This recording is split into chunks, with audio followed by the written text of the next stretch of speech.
Welcome, everybody, to Martinis with Scott, episode 142, a show about winning momentum in life and in business. Are you having a great week?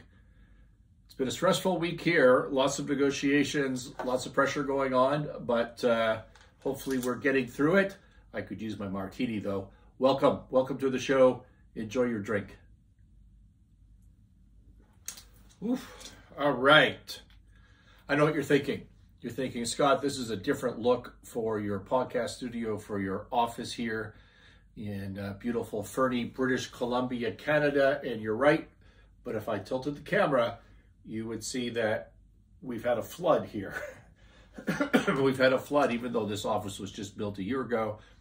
Not really a flood, but a lot of dampness, which has turned into mold on the carpet. I just found this yesterday. I just stepped in a puddle and got a wet foot. So we're working on that, and so I had to move my desk and change the angle. It's a bit of a mess.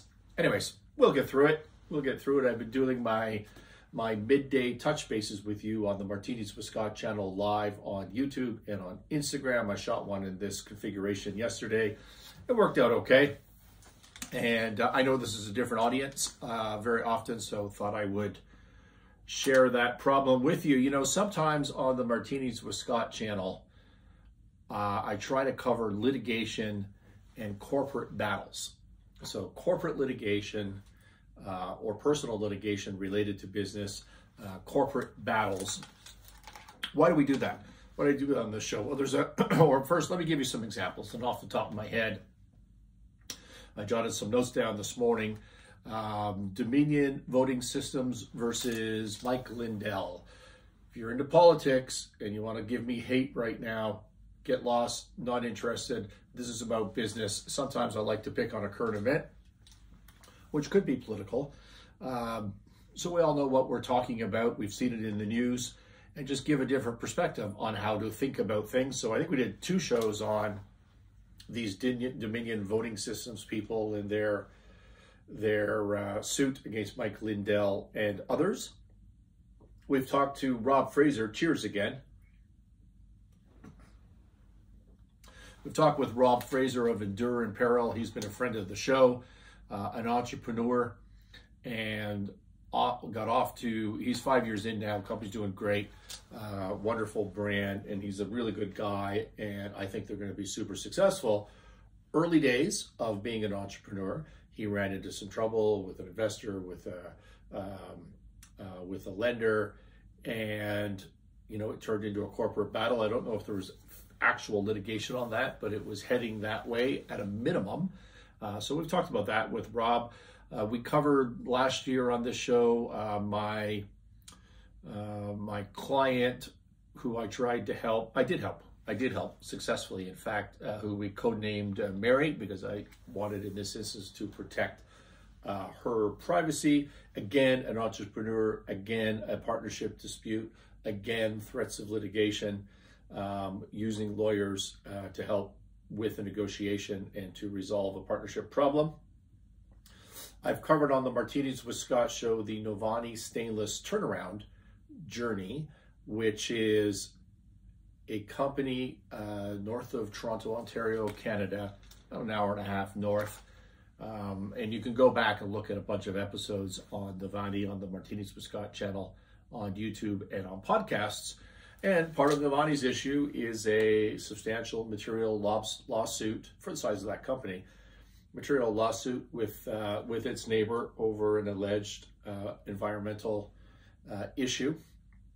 And it's a complicated multi-party lawsuit with indemnities, and some people have deep pockets, some people are insolvent. So it's an interesting fight. We've talked about this on that show before. I covered CanTrust. Remember CanTrust, if you're a longtime listener, the cannabis company that was caught in I'm going to use the word alleged fraud, illegally growing cannabis in Canada in their greenhouse, which in fact was is a legal activity, except what they did is they used parts of the greenhouse. What they were alleged to do was use parts of their greenhouse that were not approved by Health Canada, the regulator. They built a fake wall and then grew illegal plants behind that fake wall, according to the story, and according to the news reports, and ended up with multiple lawsuits, securities investigations, class action lawsuits at the U.S. because they were a public company, and they immediately, like months before this, had listed on the New York Stock Exchange, which is always going to end up with a problem if you're doing something you shouldn't be doing. And so we did several episodes on CanTrust, which ultimately sought bankruptcy protection specifically as a result of this issue. And I haven't tracked it since.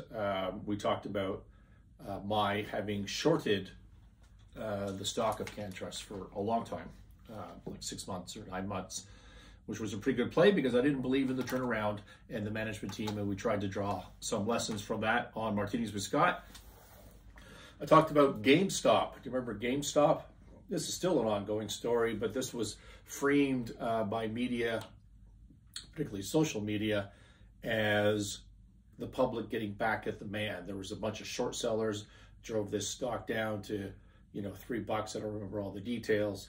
And then a bunch of online purchasers of securities, so quote unquote investors, the retail market got together, decided to all buy GameStop, which drove the price back up because stock pricing is supply and demand, triggered what's called a short squeeze. So the hedge funds that were short on that stock, and we'll talk about more of that later, but the hedge funds that were short on that stock then had to cover the shorts, so they had to buy. So now you're buying again, and the stock price goes up, and it went up to hundreds and hundreds of dollars. And then there was some of the brokerage firms or the trading platforms that investors use had to put a halt on trading on their platform because they couldn't afford the deposits to the clearinghouses because the value of the stock had gone up so much and so rapidly. So there was a bunch of lawsuits that were coming out of that. Certainly a battle between parties. That's why we covered that. I did a whole show on Martinis with Scott on just litigations that I'm involved in kind of right now. Because if you're working in turnaround, you're going to have a bunch of litigations. But then I had to put that show on private because the lawyers all freaked out. Oh well, it was an effort. So why do we talk about litigation and corporate battles on this show? Well, this is a show about winning momentum, about changing, strategies to change things that are going wrong in your business or things that are going wrong in your life, and to view them differently, right? To have a better mindset, to have the technical skills to affect the change, and to persuade, to provide leadership, okay? Which is largely a persuasion, setting a direction, getting people to follow you in that particular direction. So what does litigation and corporate battles have to do with all that? If you're trying to change a business, probably what's going to happen is you're going to create enemies. You're going to create stakeholders or find stakeholders that are resistant to change and don't want to go along in the direction that you want to go along or that you want to take them. And often, not always, but often, this can turn into litigation or threat of litigation. So we cover this. You need to understand how this works. If you want to be a leader and you want to change an organization, if you want to be a leader in a high growth situation, you need to be able to understand that this is the way business works. So why do we cover it? Number one, it's entertaining. The GameStop was entertaining. The CanTrust, like the things that they did and the information that came from behind the scenes, was just fun to talk about. We had great feedback from our listeners on the CanTrust and the GameStop stuff. I've had people stop me in the street and say, "Hey, I loved what you talked about on GameStop. Thank you for that." Reviewing these lawsuits provides insight into business culture. I mean, this is reality. It's a fact of business that you're going to get into these battles. And the more aggressive you are in either growth or changing a troubled path, the more you're going to have these fights, and you need to be prepared for it. You need to accept that this is not just a mistake that might happen once in your life. It's not like selling your business where you get one shot at that. This is going to happen over and over and over again. How many lawsuits do you think Google is in around the world right now? Think about it. How many lawsuits is Apple in around the world right now? In all the states in the US, in Canada, around the world, all the European countries, Asian countries, how many lawsuits and battles are Google and Apple in right now? I mean, it's more than hundreds. I don't know the answer, by the way. It's a rhetorical question, but you read about it in the business news all the time. I mean, it's thousands. It's got to be thousands and thousands of simultaneous lawsuits.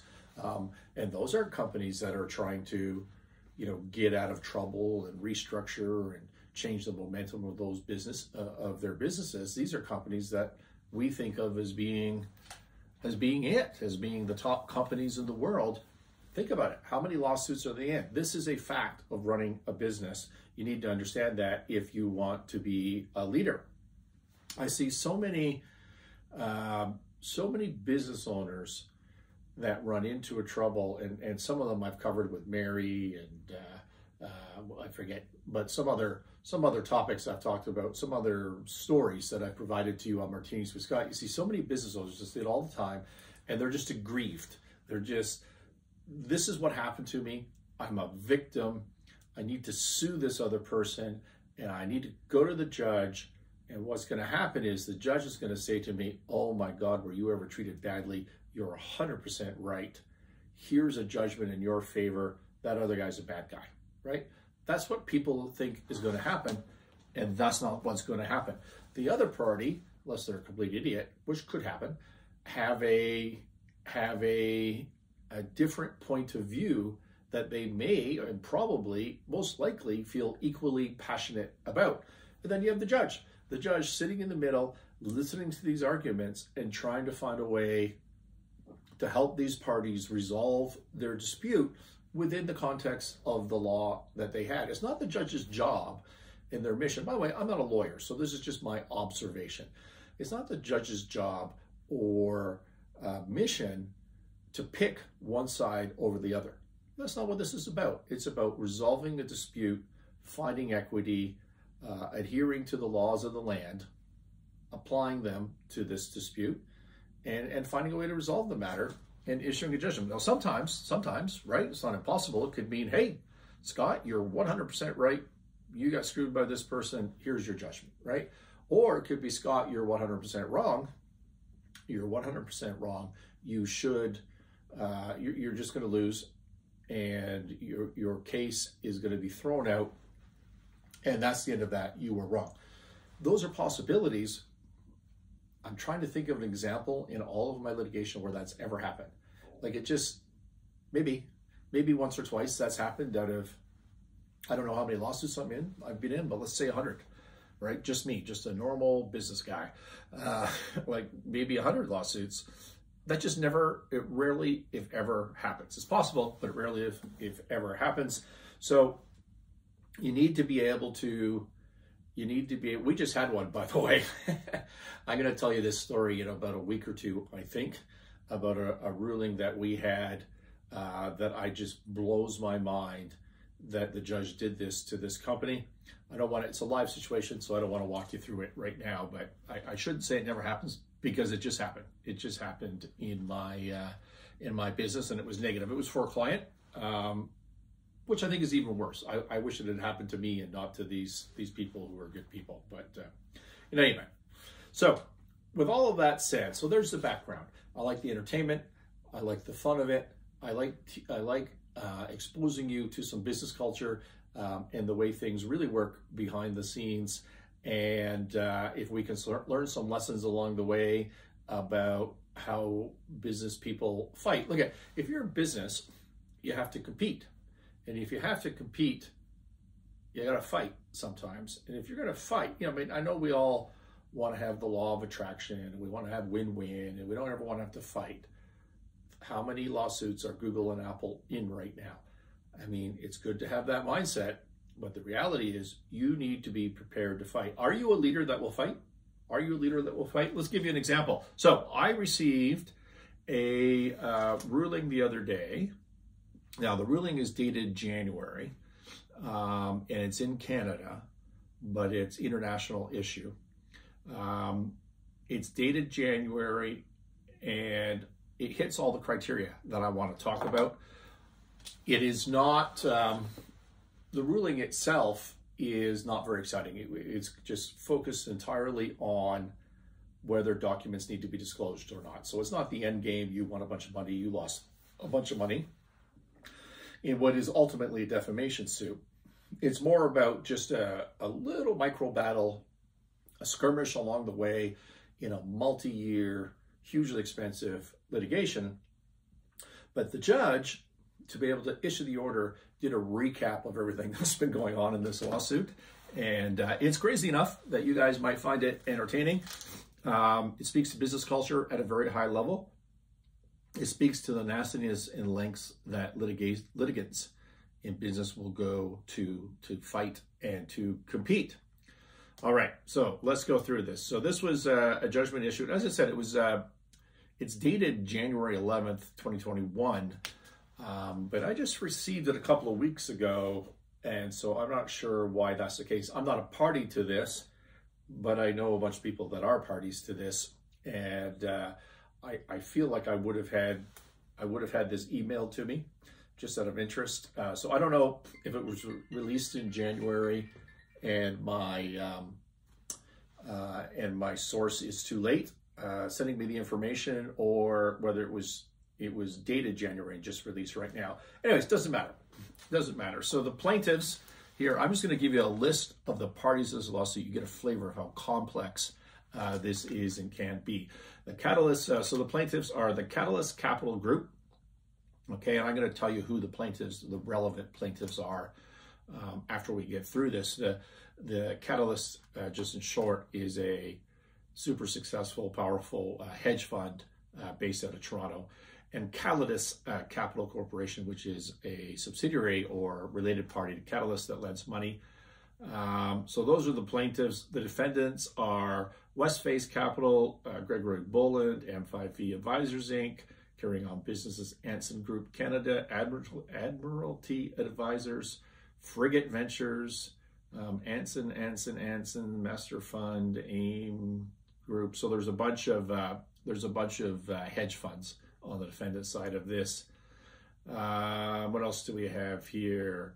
Moez Chasm, Adam Spears, Sonny Puri, Clarity Springs Inc., Nathan Anderson, Bruce Langstaff, Rob Copeland, Kevin Bowman, Jeffrey McFarland, Daryl Levitt, Richard Molyneux, Gerald Duhamel, George Wesley, Bruce Livesey, and John Doe's numbers 4 through 10. So that's a lot of defendants, right? To tell you how complex this is.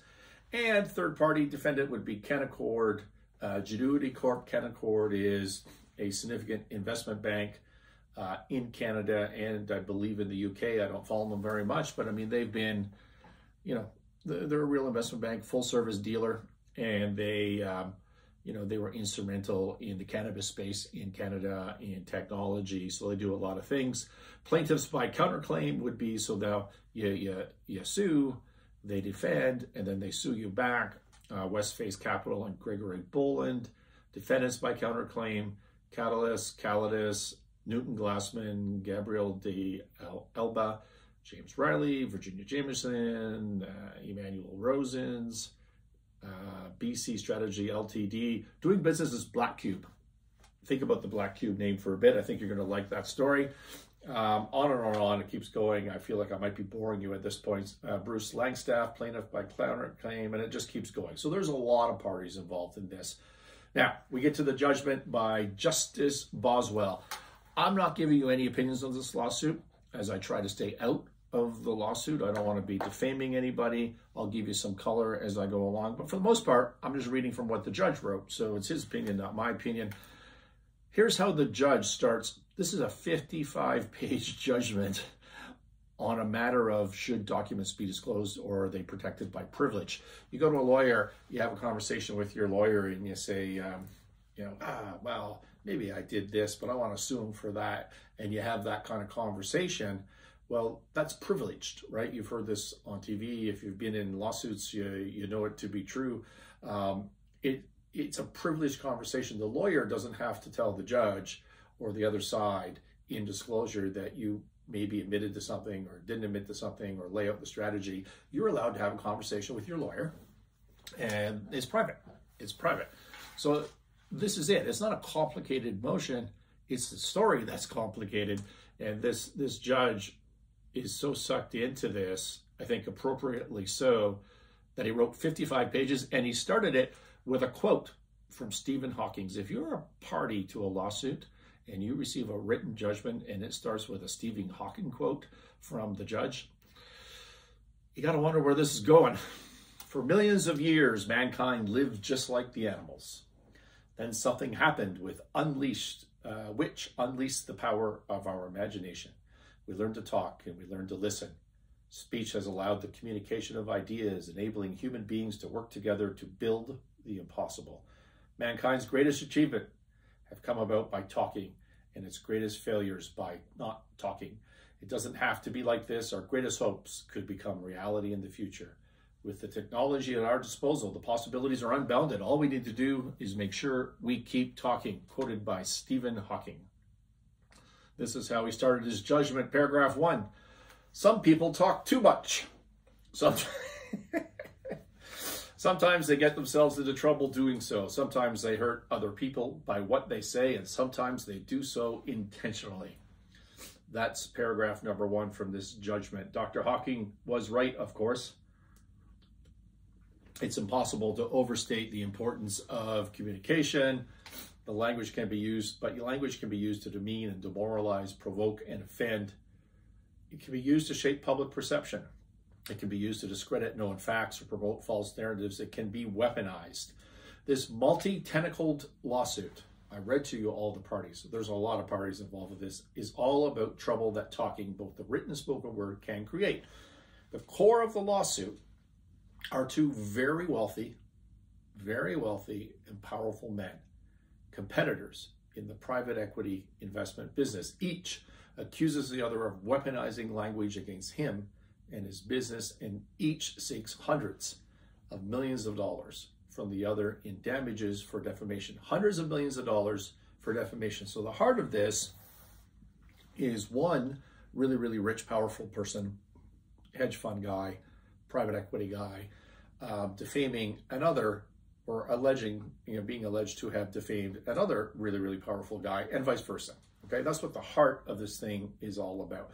One of the protagonists, Mr. Bolin, says that the other, Mr. Glassman, I'm going to give you some comments on those two fellows in a minute, directed agents to conduct a smear campaign against him and his business. So Bolin says that Glassman directed agents. What does agents mean? You'll get that in a second. He alleged that the agents engaged in unethical behavior, including conducting pretext interviews with his employees, publishing or attempting to publish false and defamatory information against him. Okay, so this is the overview of the story. Catalyst Capital Group. So as I said, Catalyst Capital Group is a significant player in the private equity market, and Westface Capital Inc. is a significant player in the Canadian private equity market, and maybe internationally, by the way. Catalyst is owned ultimately by Newton Glassman. Westface is owned ultimately by Mr. Boland. And so the judgment says, in the overview, that they're both significant players in the Canadian private equity market.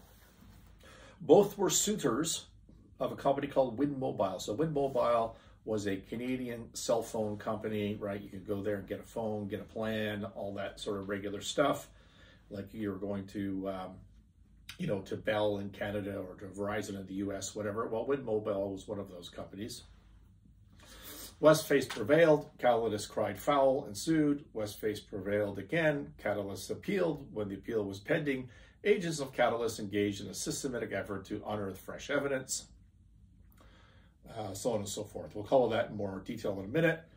This lawsuit is a fourth in a string of actions involving Catalyst and Westface. So this has been going on for a long time, I think since 2017, at huge expense, obviously. Catalyst claims that Westface and others conspired to harm it and the related company Catalyst through false negative publicity, a targeted short selling. Do you remember the GameStop story? Targeted short selling of the publicly traded shares of Catalyst. Westface countersues.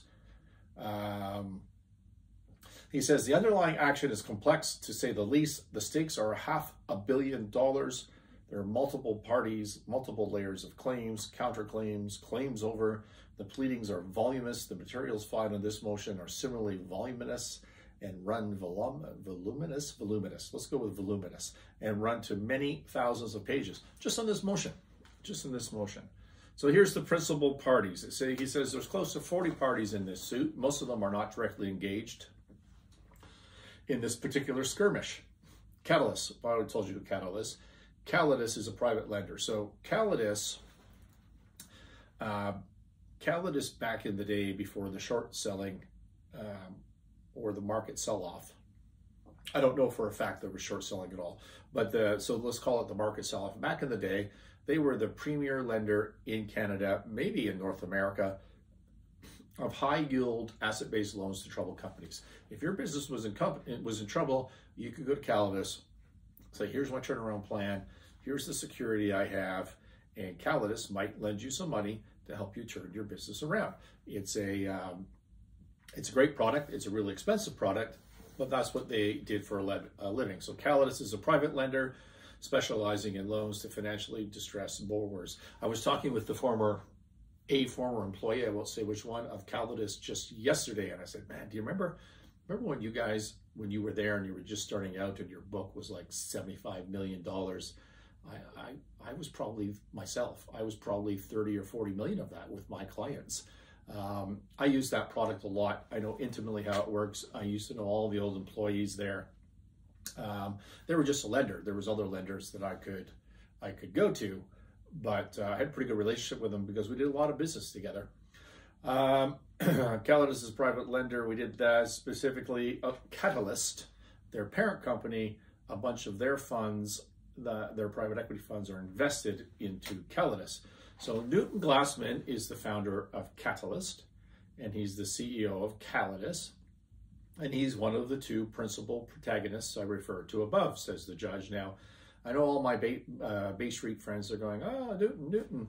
Okay, Newton has a reputation of being aggressive, and because of that, he gets, certainly in a Canadian marketplace, he gets some, which is a very conservative, unaggressive marketplace, he gets some pushback. I will just say for the record that Newton has always been terrific to me. Never had any complaints in our relationships in business or in person, and so unless and until that changes, I'm a supporter. I have nothing negative or bad to say about Newton. Like Catalyst, Westface is a private equity investment firm based in Toronto. Westface and Catalyst are competitors, so Westface is in the same business, more or less.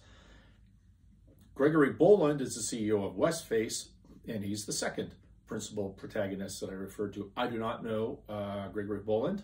I don't know a lot about Westface. I do have a friend, a business friend. I'm not talking about my best buddy ever, but a business friend who I like very much. I think he's smart. I think he's ethical. I think he's a tremendous gentleman. And I just like hanging out with him, like talking business with him. He has worked at Westface for a long time. I don't think he would work in a place where he disagreed with the ethics or the temperament or whatever of the CEO. So I'm going to give this Gregory Boland the benefit of the doubt, even though I've never met him, just based on this relationship with this other fellow. The Anson defendants are a related group of hedge funds and their principals. They've alleged to participated in the defamation campaign against Catalyst and Calidus, and were part of the quote-unquote wolf pack. It's fun, right? The wolf pack of conspirators who aim to drive down the price of Calidus shares whilst short selling them. How does short selling work? You can invest, you could buy shares or sell shares two ways. You can go long, okay, which means that your share is trading at $10 or a share in the market's trading at $10, and I buy that share for $10, and I hope that it goes up to $12 and make a 20% return. Right? Then I sell it, or maybe I hold on to it forever, but I could sell it if it goes up to $12, and that's great. Or I could short that share. So the first thing I can do is long. The second thing I can do is go short, and I short that share, which means that even though I don't own it, I borrow it from you because you own it. I borrow it from you and I sell it for $10. So now I have $10 cash. And I hope that that stock goes down to $8 so that I can buy it in the market at $8 and give you your shares back. And I made a $2 profit because the stock went down. So if you're short selling something, you're hoping the stock goes down.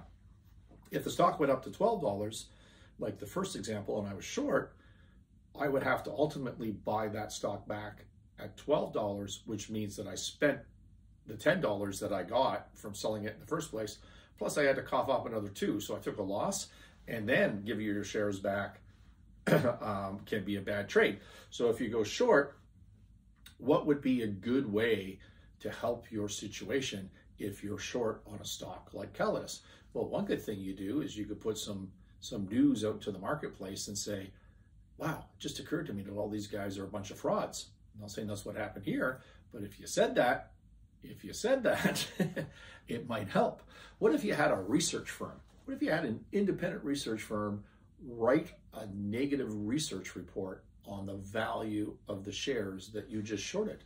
What if you knew the guys and you kind of worked together? I'm not saying that happened, but it does happen. It does happen in other situations. Guarantee you that.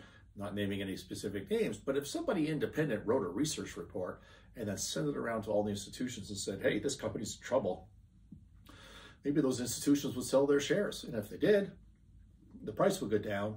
And if I'm holding a short position, I just made a bunch of money, right? So that's how that short selling did.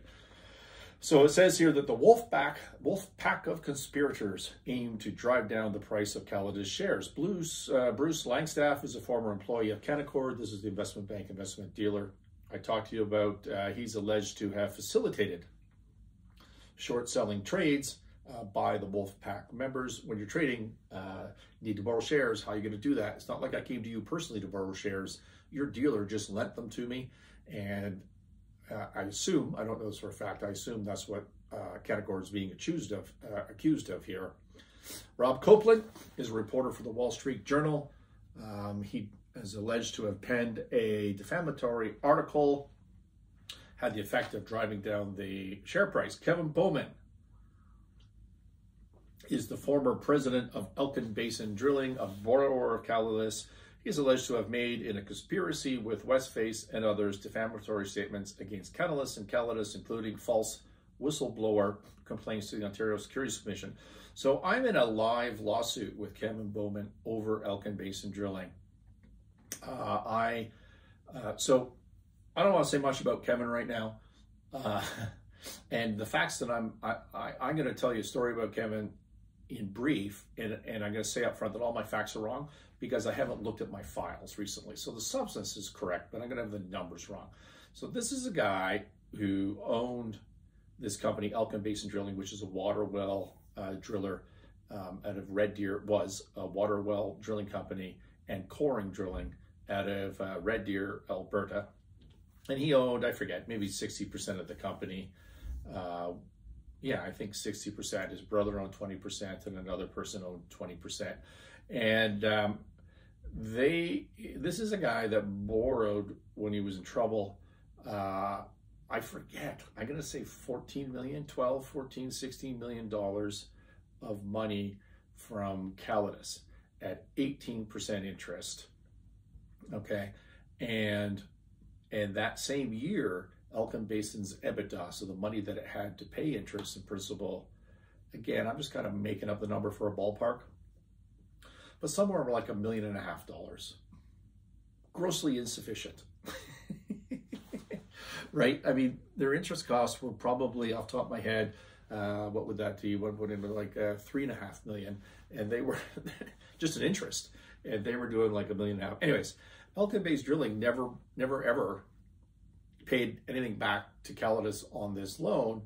And then what Kevin is alleged to have done, and this is public information, you can go to the statements of claims where Calidus sued Kevin, he sued them back and copied me in, is he's alleged to have gone around and circumvented the lockbox. Now, what is a lockbox? If you're a lender on an asset-based loan, when you collect from your customers, you say, don't give that money to the company. put it in this account over here, which I control, and that goes to pay me back, and then I'll give the company more money to operate. That's kind of how a lockbox procedures works. And if you have an asset-based loan, rule number one is don't mess with the lockbox. Just don't screw with the lockbox, because it's the entire integrity of the asset-based. Listen, what Kevin is alleged to have done in the lawsuit, and again, I'm not saying this to be accurate in the sense that I just don't remember because it was so long ago now. So I'm not trying to say anything about Kevin or this, but what this person is alleged to have done in the lawsuit is go around to the customers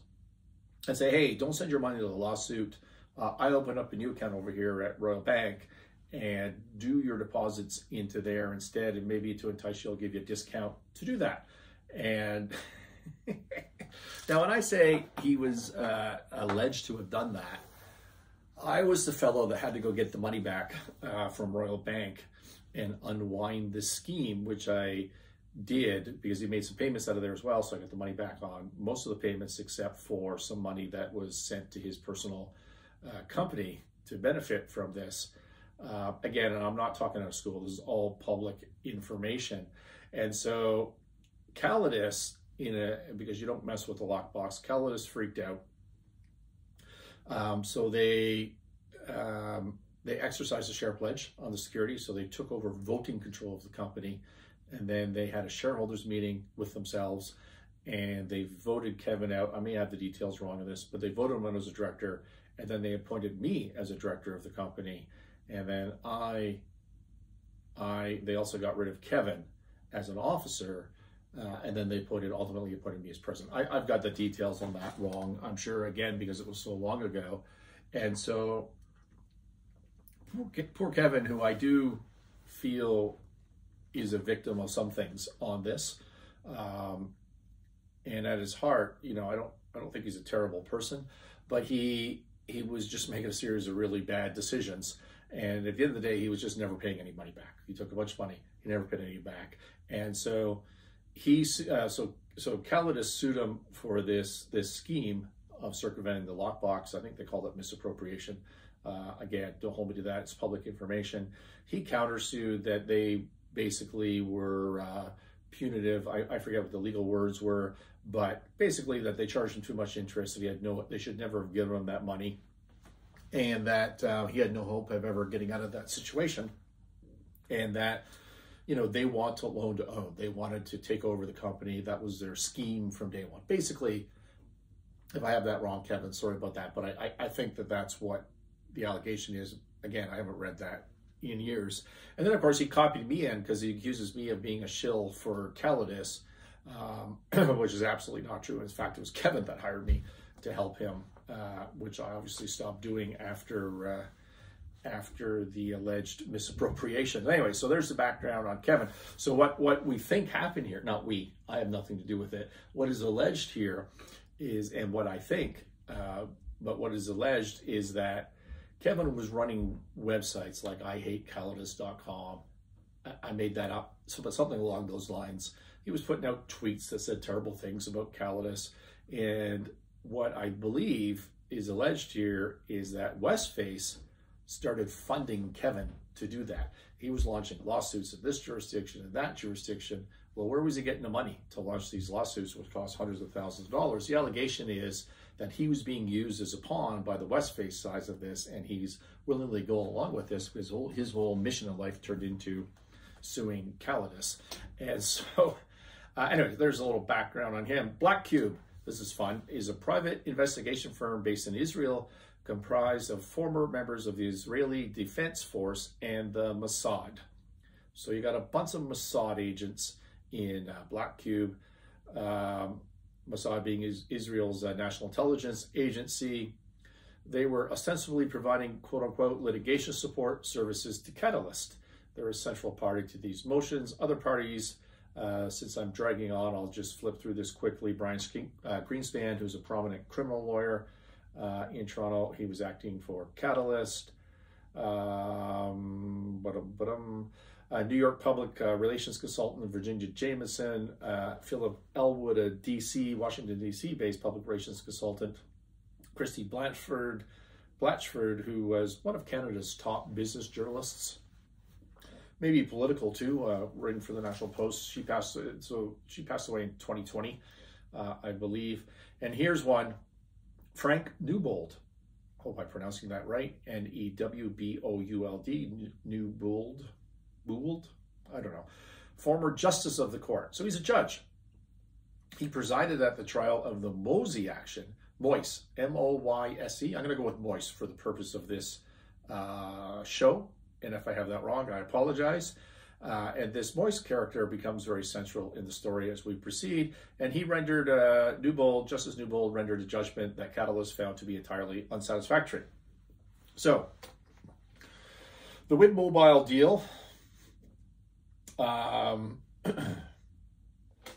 was funded. So Wind Mobile was, again, a cell phone company funded by foreign parties, except the Canadian government restricts foreign ownership of telecommunication companies operating in Canada. So to comply with the regulations, its ownership structure included Global Live Communications Corporation, a Canadian company, which was held 2/3, that doesn't matter. And then Vimpelcom Inc., a Russian company, held the other 2/3 of the equity and 1/3 of the voting shares. Vimpelcom, the Russians, said they were going to sell their ownership. They want to sell their ownership in this Wind Mobile, which was trouble at the time. So they were just bailing out for a fixed price of $300 million. Catalyst found itself, as the judge says here, in the catbird seat, having secured exclusive negotiating rights beginning the third week of July 2014. This litigation has been going on a long time. Catalyst was not able, however, to reach an agreement with Vimpelcom, meaning they didn't want to pay the $300 million. They wanted some better deal. Their exclusivity expired, and it proved to be a missed opportunity of epic proportions. According to this justice, it proved to be a missed opportunity of epic proportions. A month after Catalyst's exclusive negotiation window closed, Vimpelcom, the Russians, sold this interest in Wind Mobile to consortium investors that included Westface. About a year after, the consortium sold for $1.6 billion. So the Westface guys bought the position where the ask price was $300 million. It doesn't tell me what the purchase price was. I'm sure that's public information, but I don't know. And then they flipped it a year and a half later for $1.6 billion. Catalyst, according to this, blew that deal. All right, the Moise action. Catalyst and Westface have been litigating hard against each other since June 2014. Brandon Moise, in June 2014, was a young financial analyst. He had been working for Catalyst in that capacity for 2 years. So this guy's probably out of school. He's an analyst at Catalyst. If you're working at Catalyst, you probably graduated from an Ivy League school.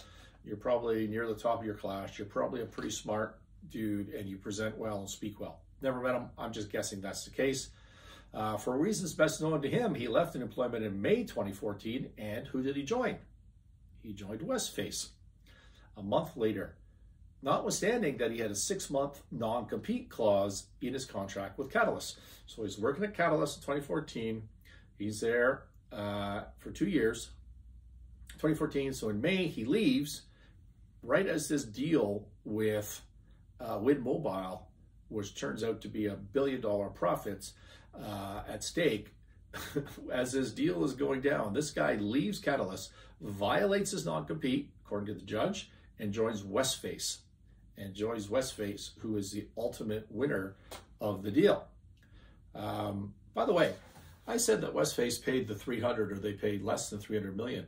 Is it possible they paid more than 300 million? Is it possible that they went to the Russian guys and said, hey, maybe don't sell to Catalyst, we'll pay 400 after the exclusivity expires? Is that possible? I'm not saying that happened. I'm just saying you need to consider it. That could be a possibility. And here they are with Catalyst's analyst who was actually on the Wind Mobile deal. Mr. Moise had been part of Catalyst's core telecommunications team. He was aware that Catalyst was working on Wind. He'd done work on the project. Catalyst was concerned that he would share confidential information with their competitor. Okay, because we're running out of time, I'm going to skip some of this. When Catalyst subsequently learned of the acquisition of Wind Mobile by Westface, They amended their claim. They alleged that in acquiring Wynn, Westface had improperly used confidential information from Catalyst's negotiations that was given to them by Mr. Moyse. Seems like a logical conclusion to me. The Moyse action came on for trial in June 2016, was heard over 6 days by Justice Frank Newbold. Remember that? He's part of this. And at the time, he was the lead judge on the commercial court in Toronto. On August 18, 2016, Newbold released a 49-page decision. He did not draw the inferences urged upon him by Catalyst. Instead, he dismissed Catalyst's claim entirety. The loss were two aspects. Compounding the loss were two aspects of Newbold's ruling that appear, in my view, to have stuck in Catalyst's craw. First, he made less than favorable observations about Newton Glassman. Second, he rejected the rooting of evidence by Mr. Moyse. So Mr. Moyse had admitted that he transferred confidential information. He admitted that he transferred confidential information on this deal from Catalyst to Westface during his interview process. So he's being interviewed in the middle of this billion-dollar profit deal to switch from one competitor to another. He gives up confidential information during the interview process. Do you think that helped him being hired? Maybe, right? He then covered his tracks by deleting evidence of the communication. So he wiped his computer. Of arguably greater concern was the deletion by Mr. Moyse of the browsing history of his personal computer. So he even deleted the history of browsing on his computer, and he did that immediately prior to a forensic imaging of the computer's hard drive. So the court said, hey, we're going to take a look at your hard drive. We're going to have forensics people look at this thing. We're going to see what you did. Did you really deliver any information to the competitor? And what he did is he deleted everything beforehand. Justice Newbold again rejected the inferences urged by Catalyst. Instead, he accepted Mr. Moyse's explanation that he deleted his browser history because he was concerned that it would show he had visited adult entertainment websites. So, you're an Ivy League graduate. You're making tons of money. I don't know what your salary at Catalyst at a school would be, but I bet you it's 6 figures. I bet you it's not the national average income. I bet you it's 6 figures. I bet you got an ego. I bet you have an attitude. I bet you're super smart, but not wise. And your defense for allegedly costing one competitor $1 billion of profit in favor of another competitor, when you admit that you took information across, is your defense is, I had porn on my computer. I don't know how his career is going. Kids, don't surf porn on your work laptop. That doesn't make any sense.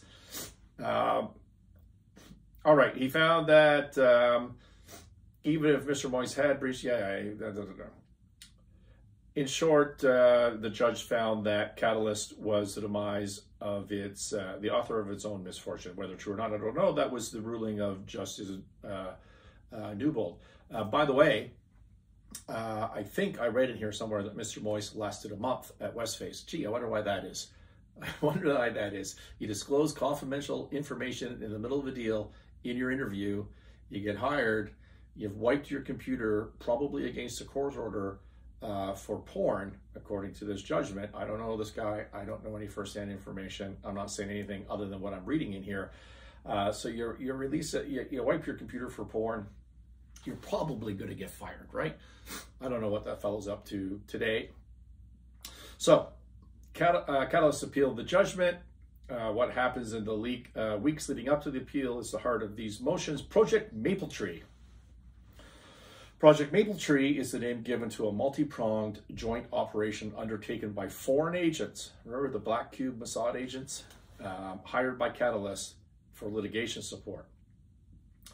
So what these guys did is, well, first of all, Newton Glassman filed an affidavit, according to this judgment, that said he had a bunch of concerns, so he hired some security and investigators. His concerns were, in July 2017, there was a sophisticated cyber attack on the computer system of Catalyst. the appearance of factually false communications about Catalyst and Calidus on Twitter and other social media platforms.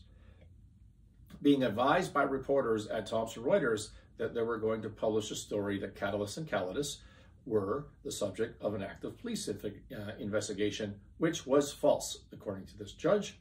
The publication of an article in the Wall Street Journal, August 2017, which suggested that the SEC, Securities Exchange Commission, and the Toronto Police Services were each investigating Catalyst for fraud. Mr. Glassman referred to this article as the false fraud article. The publication, it was released, I believe, and the publication of the article caused a dramatic drop in the price of Calidus' shares. The receipt in August 2017 for someone named Vincent Hanna, who advised Mr. Glassman that a cabal of conspirators, quote unquote, caused the publication of the Wall Street Journal article. They advised Newton that a group of funds were targeting Calidus and Mr. Glassman personally. They were spreading false rumors through the market, acting in concert to short Calidus' stock. Remember, we talked about a shorting scheme to drive the price of the stock down. The cabal, by the way, if you drive the stock down too much, what happens to the company whose stock that is? Well, ultimately, that starts to cause them financial stress. They lose their equity value. They might start to lose their loans. The bonuses can't be paid out. Like, it just causes irreparable harm to a business. It's a big deal, this shorting schemes that people enter into. I'm not saying that Westface did that. I'm just saying that if that's what happened here, it's not just, somebody made some money on trading a stock. It has real damage on lives of people. The discovery by maintenance staff of a person rummaging through the garbage containers at Mr. Glassman's Muskoka cottage. Discovery in September 2017, that the backup generator at Mr. Glassman's Toronto home had been compromised, which he believed was an attempt to compromise his home security system, to brush past verbal threats on the sidewalk in Toronto's financial district, during which a man threatened that Mr. Glassman and his young son would be gotten to shortly. Okay, so this is what's going on in Newton's life when he hires these, according to his affidavit, when he hires these Mossad agents to start dealing with things. Yossi Tanuri is Mr. Glassman's friend, participated in numerous philanthropic activities. Mr. Glassman knew that Mr. Tanuri was a member of an elite commando unit in the Israeli Defense Forces, known as, I don't know what that banging noise was. Where was it? Investigation and Security Company. Mr. Glassman determined that the firm was ideally suited to help him. He retained them, and in turn, they retained these Black Cube people.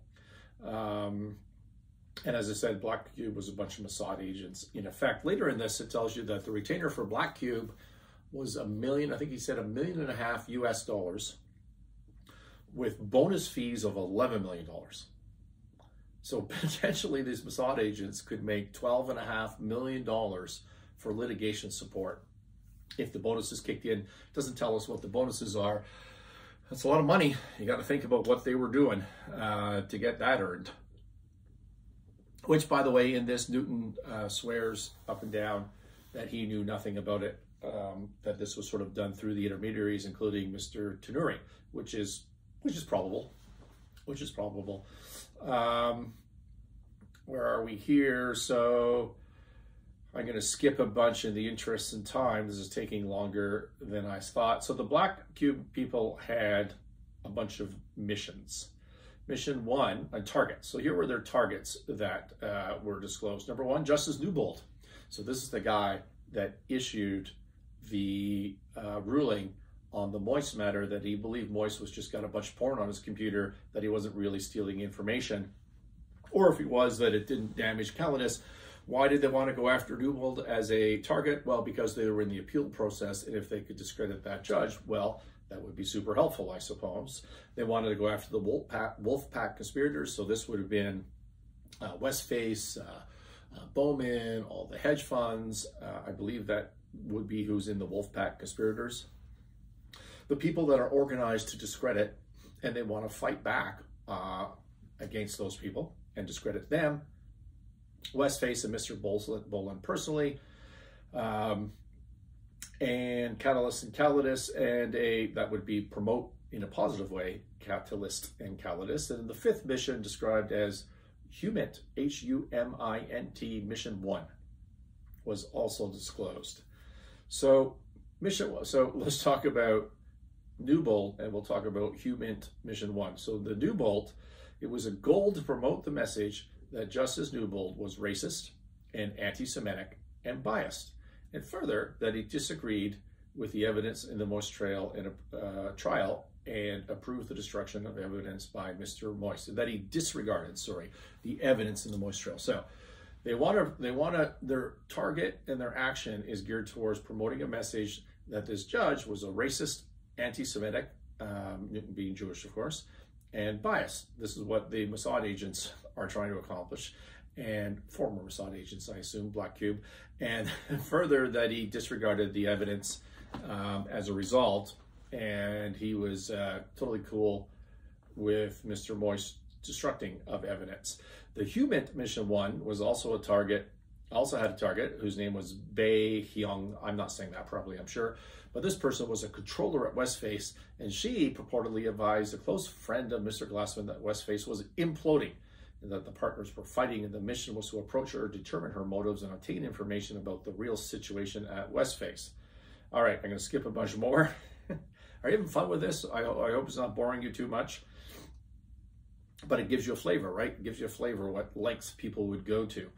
So, the sting. Let's go to the sting on Justice Newbold.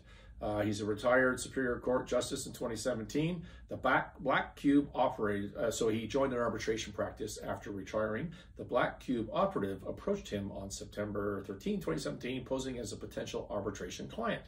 They met at his office and arranged to have dinner together later that evening.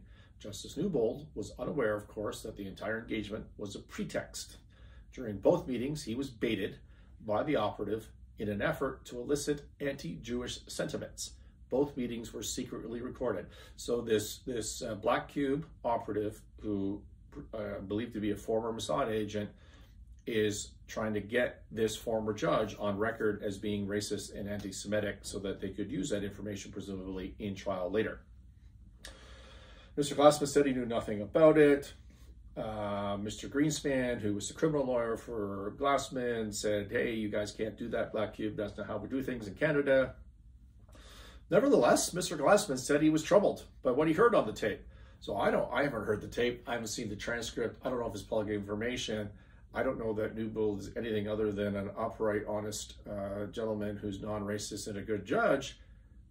But Newton Glassman felt like he heard something clearly.